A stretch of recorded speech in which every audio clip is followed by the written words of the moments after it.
কোটা সংস্কার আন্দোলনের সময় মানুষের প্রাণহানির কাছে সম্পদের ক্ষয়ক্ষতি কিছুই না, এই মন্তব্য করেছেন সাবেক স্বরাষ্ট্র প্রতিমন্ত্রী সোহেল তাজ।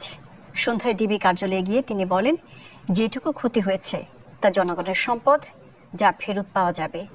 এ সময় প্রতিটি প্রাণহানির বিচার দাবি করেন তিনি। আমি তখন রিকোয়েস্ট করলাম, আমি তাদের সাথে দেখা করতে চাই। তো প্রতি উত্তরে আমাকে জানানো হয়েছে যে দেখা করতে চাইলে ঊর্ধ্বতন কর্তৃপক্ষের পারমিশন নিয়ে আমার দেখা করতে হবে তাদের সাথে। আমার তৃতীয় প্রশ্ন ছিল, তাদেরকে কখন সেফ কাস্টাডি থেকে মুক্তি দেওয়া হবে। এই প্রশ্নের জবাবে তিনি বলেছেন যে ঊর্ধ্বতন কর্তৃপক্ষ যখন ওনাকে নির্দেশনা দিবেন তখনই ওনাদেরকে ছেড়ে দেওয়া হবে।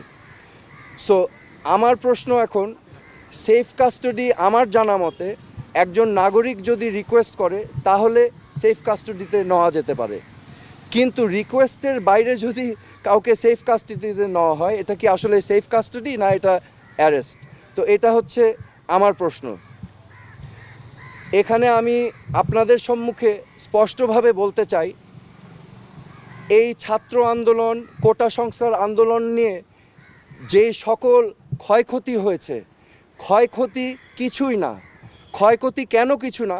এই ক্ষয়ক্ষতি যেই সম্পদের ধ্বংস হয়েছে সেগুলো তো জনগণের ট্যাক্স দিয়েই করা হয়েছে। এগুলো জনগণের সম্পদ, এগুলো হয়তো ভবিষ্যতে আমরাই আবার গড়ে নিব।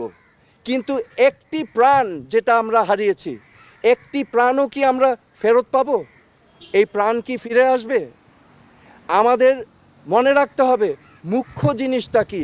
প্রাণের মূল্য কিন্তু কোটি কোটি কোটি কোটি কোটি টাকার থেকেও অনেক বেশি।